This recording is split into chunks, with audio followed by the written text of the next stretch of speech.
So most of you guys, a lot of you will know that I'm a big University of Connecticut fan, and specifically basketball. My mom went to UConn, my uncle went to UConn, so there's a lot of UConn projects in our family.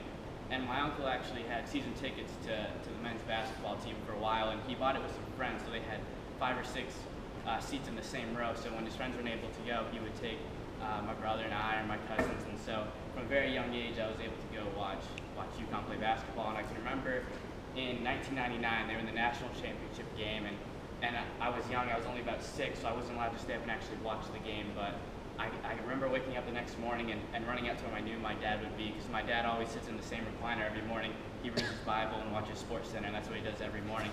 And so I knew he'd be there, and I said, "Dad, did they win? Did they win? Did they win?" And he said, "Yes, Mike, they won." And of course, that day going to school, I had to wear my UConn shorts and my UConn shirt and my UConn hat, because I was a proud UConn fan that day. And so if you have your Bibles with you, would you open up with me to Matthew 28, 9 through 15. And as I read this text, I want you to be thinking about what are the different responses to the resurrection that we see. They're going to be contrasted by the women as well as the guards and the chief priests. So as I'm reading Matthew 28, 9 through 11, be looking for the different responses to the resurrection. Suddenly Jesus met them. "Greetings," he said. They came to him, clasped his feet, and worshipped him. Then Jesus said to them, "Do not be afraid.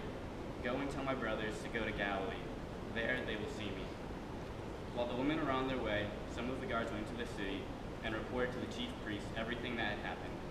When the chief priests had met with the elders and devised a plan, they gave the soldiers a large sum of money, telling them, "You are to say, his disciples came during the night and stole him away while we were asleep.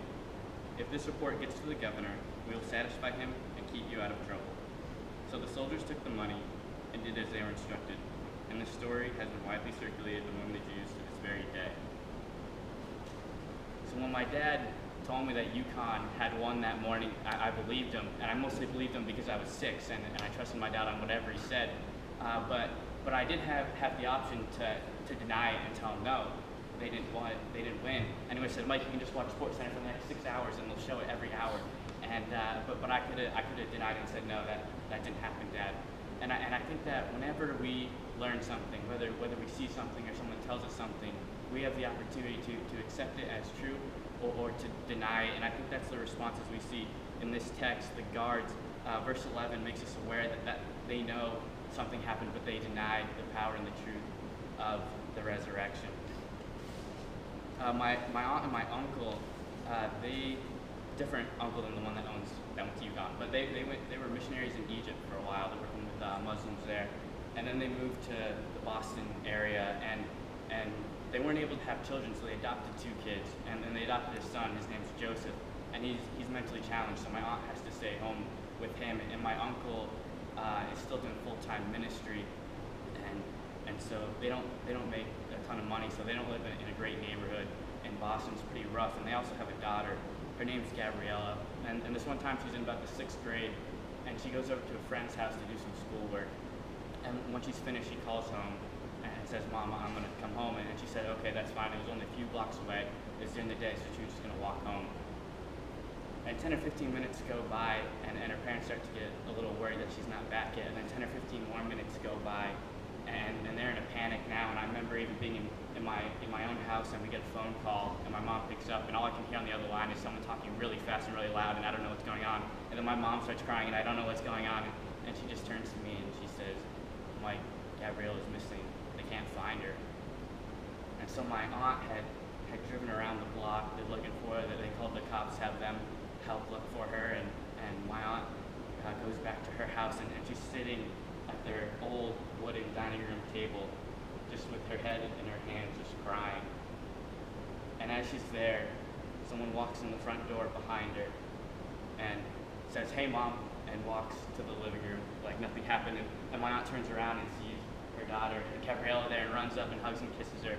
And it turns out that on the way home, she just seen a friend and stopped in at another friend's house on the way home. And since that story ends well, I don't feel bad pointing out what I think was funny, is that when she came home, she said, "Hey, Mom," almost as if nothing happened. Like she used the most average of language to just describe an event that was not average at all to her. And I think it's kind of funny that Matthew and Jesus almost seem to use that same style.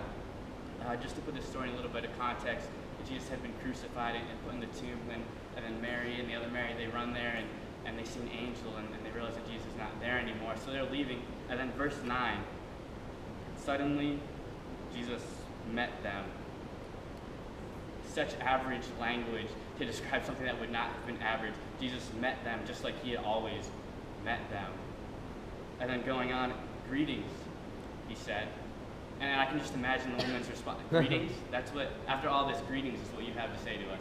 And it was funny that the more I studied this, the more I saw that when Jesus said greetings, he used the most average of average greetings that you would just say to anybody, like this was no special event.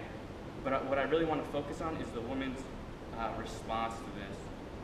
At the end of verse 9, it says, they came to him, clasped his feet, and worshipped him. So their response to seeing the resurrected Christ was to fall at his feet and worship him. But more than that, verse 10, then Jesus said to them, do not be afraid. Go and tell my brothers to go to Galilee. There they will see me. And we know from later on in the story that they meet Jesus there, so the women were also obedient. The woman's response to the resurrection was to fall at his feet and worship and to be obedient to what he told them.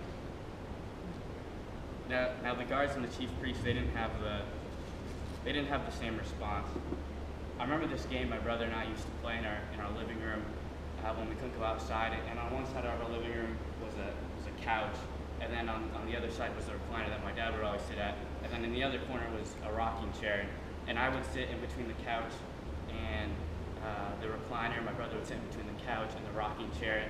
And we played this game where we just take a piece of paper and we crumple it up and we try to hit it past the other person, and that's how you scored. And that was the game me and my brother always used to play when we couldn't go outside.